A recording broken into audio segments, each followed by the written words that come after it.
در روی پرده کعبه این آیه نوشته شده بوده. فخر رازی آوردگی بوده. فخر رازی حج میره که در بالای همو پرده های کعبه آیات ها نوشتگی هم. یکم آیت انمین آیت بوده. کدام آیت بوده؟ نبئ عبادی انی انا الغفور الرحیم. حبیب محمد خبر که بنده ها که من خدای بخشنده و مهربانم.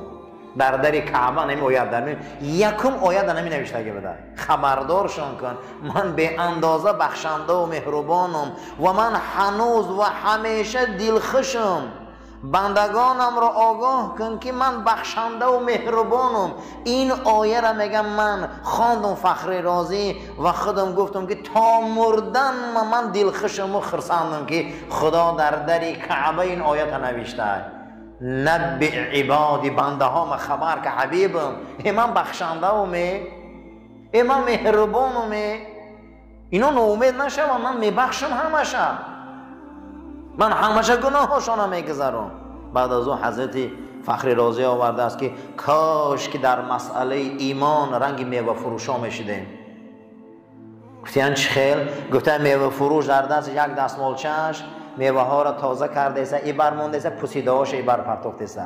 میوه را ایبر پرتوخت، پوسیده هاش ایبر. کاش که گفته ایمان همین خیلی ضرر و فایدهش جدا میکردن.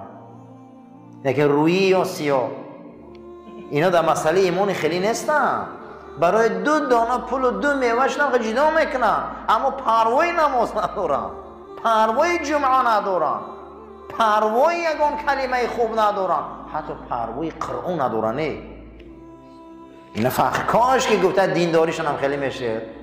هر روز گفته پریبار کرده ایسا میوه های خوشروکی فروشمو پوسیدگی هاش برمانده ایسا در کار نیست میگه برده پرتا، اما گفته در ایمان ای کارو نمیکنم.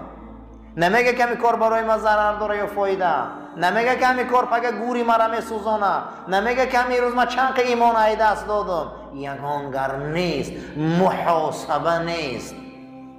بعد از او فخر رازی آورده یک بار با خمام که سوال سه من خودم خمام سوال میتیم یگان بار حلال خندیدگیم یا نه؟ همین خنده حلال هست یا نه؟ امروز 99% خنده حرامه. خنده حلال نداریم ما. یگان خنده حلال است.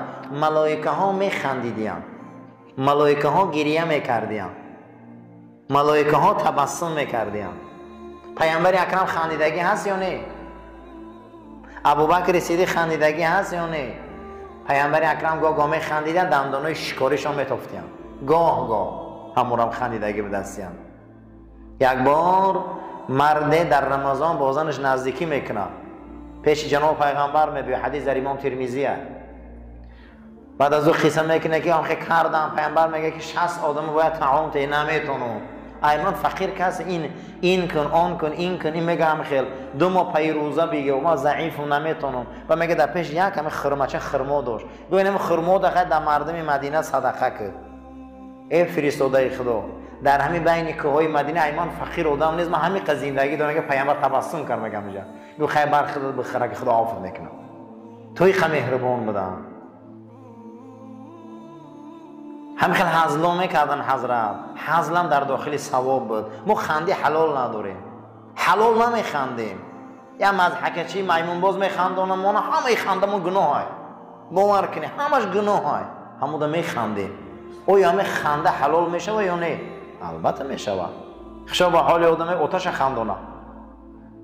امام زازان روایت میکنه شبا چنان درس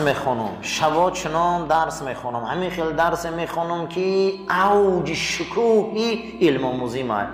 در سر نماز تهجدم دعا کردم که خدا علمم ته، برکتم ته، در زندگیم آسودگیم ته، زبانی برقم ته، قلم تیزم ته، هدایتم کن، دل علما را از من خرسند گردان. التجا میکنم پروردگار ما را علمای ربانی گردان.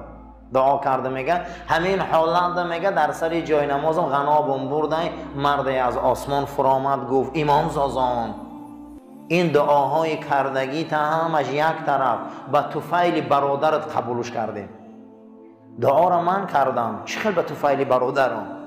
میگه همون مرقدی در بحث خستم گفت که برای که برادر در تجارت آمد شترش بست دست روش شش در آمد که پدر در بالای بسترش ایستادگی ای روغن نگرفت و پای پدر تا مالید، بعد از او پشتای پدر تا مالید. حاضر رونده پدر تا چخیل خندانده است. خنده پدر حلال ای. کسی آتش خندانه خنده حلال بوده. آتش خندانده گفت ما دیدیم که برادرت همین خیل خدمت پدر تا کرده است، با عبادت تو قیاس کردیم. آتش در پاجقی محتاج است، در روغن مالی محتاج است، در خنداندن محتاج است، اما این کاری که تو کردی خدا در یگان تی محتاج نیست. با طفیل برادر در خدمت آتش کرد، دعات قبول شد. ایجام خست میگه در حال رفتم خانه پدر ما هوی میکنه، میگه پدرم خدی دادرم خندیده شدیم. خنده های حلال. ما امروز خنده حلال نداریم. برای همین اینقدر مشکلات داریم بالای سر مونده. لیکن فخر رازی گفت است که من رفتم در کعبه دیدم که همین آیت نوشتگی یکم آیتش نبی عبادی بندام خبر کن اینی من تاکید من انا الغفور الرحیم، خدای بخشنده و مهربانم. اگه بخشنده و مهربان ای رحمتش امید داریم. روایت می شود حضرت حسن بصری در وقت مرگشان یک تبسم میکنن. خنده حضرت ندیده بودیم. در وقت مردنشان یا می خندن. و در خواب یکی از امامای دورشان امام نافع میدرایم، ببینه که حسن بصری در بین بهشت است. میگه حسن در وقت مردنت فهمیدیم تبسم کردی، تبسم تا خیلی وقت بود بزرگان ندیده بودیم، فقط خواب بودی، چی وقت خندیدی؟ گفته وقتی نزع روان جان ما میگرفتن از جانب آسمان بالایی ملکوتی ندای آمد حسن یک گناه نبخشیدنی مانده، یک گناه نبخشیده مانده. میگه تبسم کردم کدام گناه باشه آخه من گناه ندارم. آخه کوشش میکردن ای گریه که انا همه گناه ها رو سوزونم. گفتم من همین فکر میکنم کمبوتین برایم تبسم کردم دمی سخن کدامش باشه من نمیدونم کدامش باشه. ندا آمد یک طرف موندگیه. خشا به حال آدمایی که در وقت مردن میخندن تبسم قطعی میرون. خشا به حالشان تبسم قطعی میرون. عمرشان به گریه گذشت برای آنکه بهار بدن، همیشه بهار بدن. عزیزا هر انسان برای گناه کردگیش اگر گریه میکنه اجر و مکافاتش نزد خدا ده. نو از مادر به دنیا آمده، نو التائب من الذنب کمن لا ذنب له. کسی از گناهاش توبه میکنه او گناه نداره.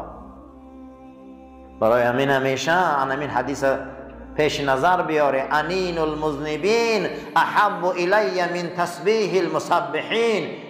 حدیث قدسی بوده خداوند گفته حبیب محمد صلی الله علیه و سلم گریه گناهگارای از بنده ها نزد من بهتر ای تسبیح گوینده ها که با گریه میکنن اشک میریزانن. همیشه باید خواهی که گناه در نزدت بد تابه، خواهی که فحشا در نزدت بد تابه، خواهی که کنایه‌های بد و افلاس در نظرت بد تابه، خواهی که کاری فحشا در نظر بد تابه، دعای اوچت گیر برای هدایت، دعای اوچت گیر برای هدایت، دعای مظلوم گیر برای هدایت، دعای یتیم گیر برای هدایت، دعای بزرگان گیر برای هدایت. بالایی با صدقته. خدایا من نمیتونم صدقه ردی بلا برادر از همه بلای بد این فاحشگی های، از همه بلای بد این زنا های، ای همه بلای بد نامحرم تماشا کردن این بوچ بلا چی شما با دیگه. ابن مسعود میگفته که برای دنیا گریه نکردم، پول میاوم نمیاوم، نان میاوم نمیاوم، پوشاک میاوم نمیاوم. اگر همون روز یک مسئله پیدا میشد که من ایمانم در خطر آمدگی من میگفتم که خیلی من به ناموس شدم که امروز ایمانم ای دست رفته است. عزیزا دنیا یه روز نشد فگه میشوه. این سال پول که نیافتی سال دیگه مییابی. این سال کارت نشد سال دیگه میشود، لیکن در یگان جا نگفته که امروز ایمان نشد پگه میشود. ایمان که این دست نفت میره با او. حضرت میگفت از کو وقتی یک کار در مسئله ایمان میبیام من گریه میکنم که من این کار به ایمان کرده است. تماشای کار حرام رو به ایمان میکنه. حضرت امام شافعی وقتی کتاب میخونده، کتاب وقتی حوی میکرده، این پره کتاب با دستمالچه میپوشونده، این پرش میخونده، یا این پرش میپوشونده، این پرش میخونده، برای آن که اگر چشمش در کجای میغلطید اذیت میکرده. منم خیلی ذهنی بلند داشته حضرت امام شافعی. این برش میپوشونده که اذیت کردنم آسان شود. یک اگر این بردم میغلطه به یه جای اذیت میکرده، فکرش بیرون میشده. منم خیلی ذهنی بلند داشته. همین نگاه میکرده دستش به چت میشده. اصلا خیلی اینا خیلی بزرگا بودن. یک روز میگه در مدرسه در اوج خواندن بدن،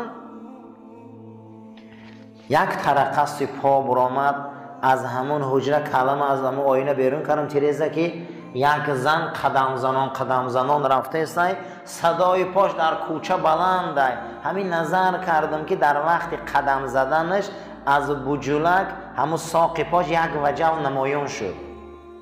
یک قدم زد، همون رو 2 مرتبه من نظر کردم. خداوند 13 سال برکت علم من گرفت. همین قدر ما از حرام دور شویم ذهنمون بلند میشود.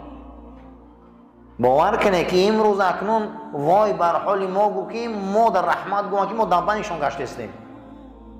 این شوخی نیست. در یک دیدن او برکت علم میرود. امروز ما زنده میبینیم میگردیم با خیرش شکر که با هم در بدن چنین چه هسته. همین قدر حلال کردیم، همین قدر برکت می شود. میخوایی که از بدن دور شود گناه، میخوایی که گناه بد بینی، دعای این بزرگار را گیر گفته گریه کن. انا این حدیث پیش نظر بیار، دیگر رغبت نمیکنی. قسم به خدا اگر دعای پدر و مادر صدقاً گیر، اگر دعای علما را صدقاً گیر، دعای مظلوم را صدقاً گیر، قسم به نام خدا اگر همین گناه و تمام افلاسی را پیشت بیار نظر نمیگیره. نظر نمیگیره. پروردگار بدنی تو را پر میکنه از نیروی الهی.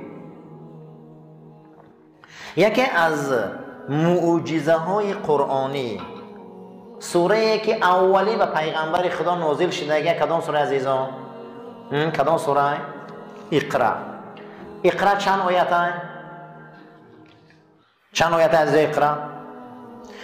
خب تعدادی حرف ها در سوره جین، در کدام سوره؟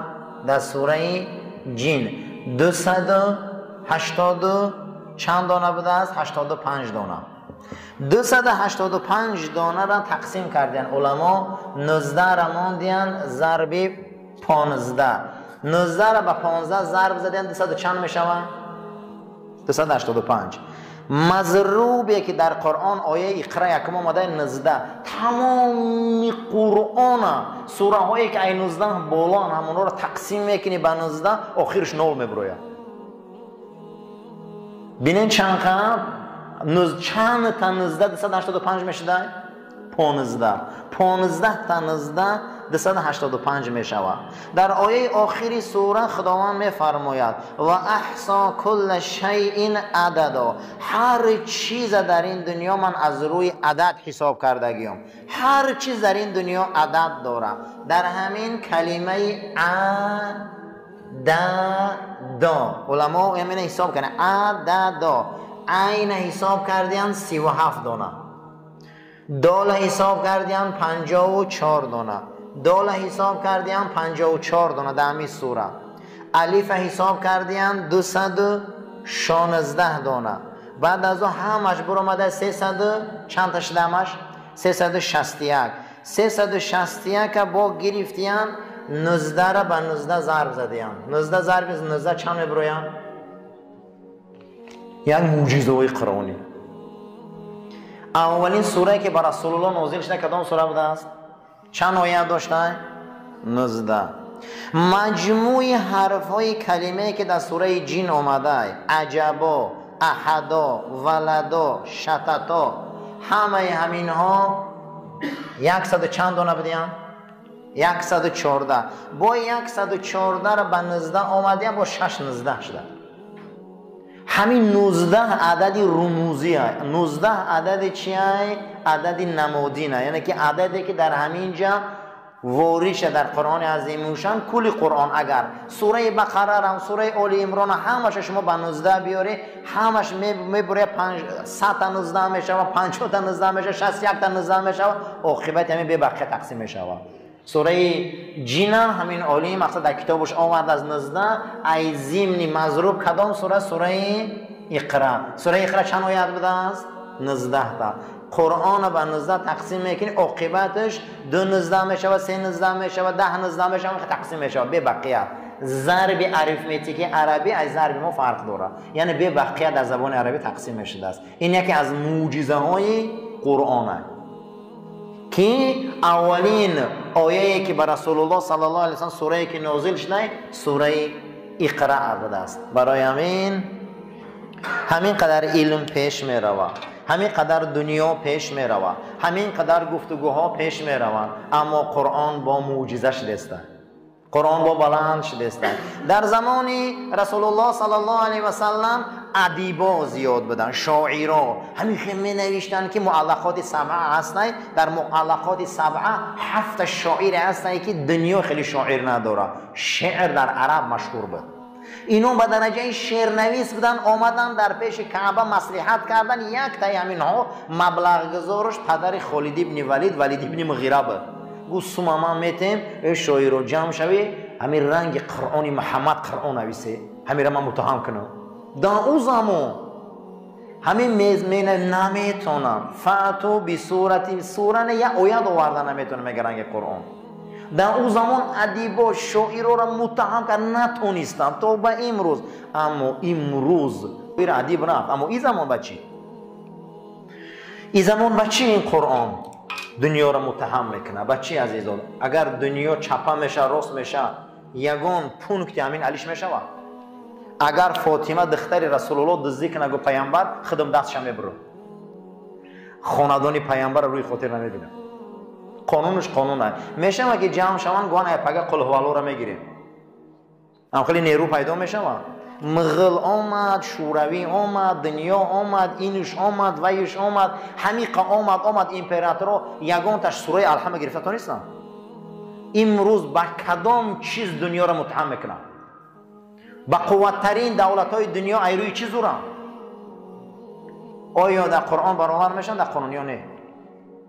نمیشن. امروز همین با قوتترین با قوت همین مقصد مرکز آنها میگن با حق ویتو دارن. 5 دانه نسبت یک منطقه حل میکنن. 4 تاش میگه بیا همجا جنگ نشوه، یا تاش گویا که جنگ شوه گپ 4 تا یعنی من گپ 1 تا میگیرم. حق ویتو دارن اونها. خیلی مسئله را اگر صحبت کنیم با بحثمون دراز میشوه. امروز قرآن دنیا را با قانونش متهم کرده. دنیا چیز میخواه نمیخواه برادران قرآن قانونی استوار میمونه. هیچ محل این کلام الله تغییر نمی‌یابد. اللهم ربنا تقبل منا انك انت السميع العليم وتب علينا انك انت الرؤوف الرحيم برحمتك يا ارحم الراحمين. صفار راست گیره برادرها، تلفناتون رو خاموش کنین. رسول الله صلی الله علیه و سلم فرمودند انما الاعمال بخواتم، عملها را به آخر عمر ورق زنه. یا آدم در آخر عمرش بسیار آدم خوب میمره، آدم اهل کلمه میمره، آدم اهل مسجد میمره. این بهشتیه. ما سرنوشت رو کار نداریم، آخر عمر چخل میگذریم.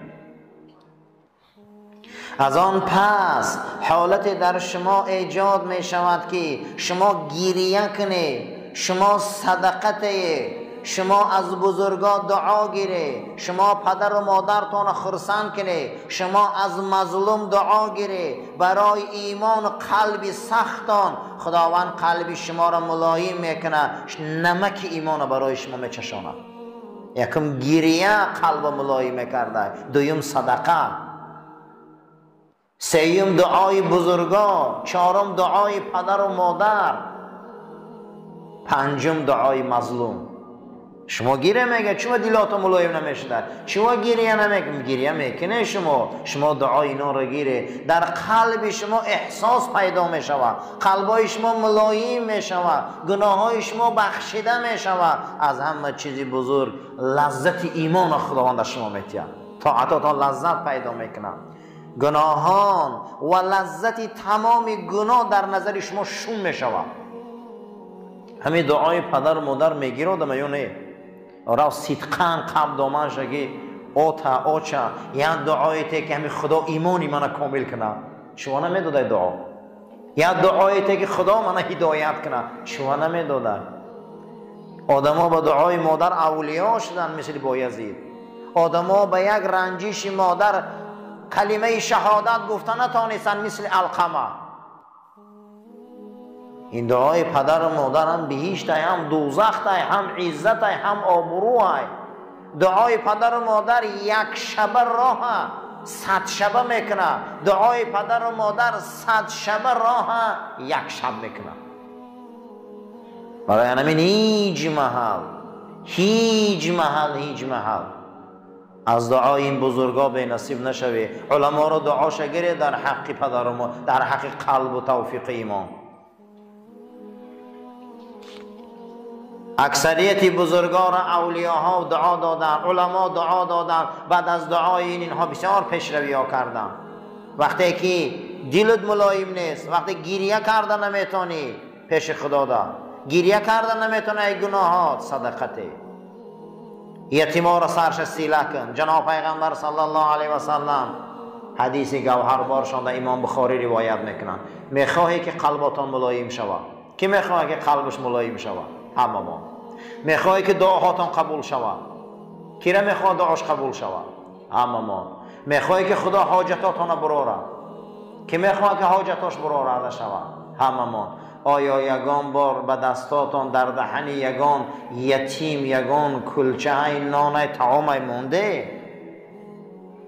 پیامبر میگه صحابه را آیا یگان بار با دستان سری یتیم مالیده؟ همش در تگنی به جای. ماه میگذره، سال میگذره، یگان یتیم ما مهربانی نمیکنیم باور کنیم. عادی ترین کاری جمعیت نمیکنیم. عادی ترین کار در اسلام کردن نمیتونیم. میگیم چرا قلبمون سخته؟ البته با میگذره یک شب دو شب یا ما یک که میبینی با یک شب گریه میبیو و دیگه نعره میزنی. خیلی گریه میکنی که اگر شما در ده ها گشتگی باشه یک چیره میگن، بسیاری مردم ها روچقه میگن، بعضی انسان ها او را یونچقه میگن. اگر شما درشت گشته باشه به وقتی گشتنده شبنم داره، همین پتینکا تر میشود. 3 برگم شبنم داره. 3 برگم شبنم داره. بزرگان میگن کسی گریه میکنه رنگ انمو شبنمی درونی 3 برگه قلبی او بهاره. کسی گریه نداره او 3 برگه به شبنمه. 3 برگه به شبنم بینی زهر شده ویرون میشوه. اما 3 برگه های شبنم دار میری بدنا تر میشوه. کسی گریه داشته اگر در دلش پیش خدا ده قلب او رنگ 3 برگه سبز بده.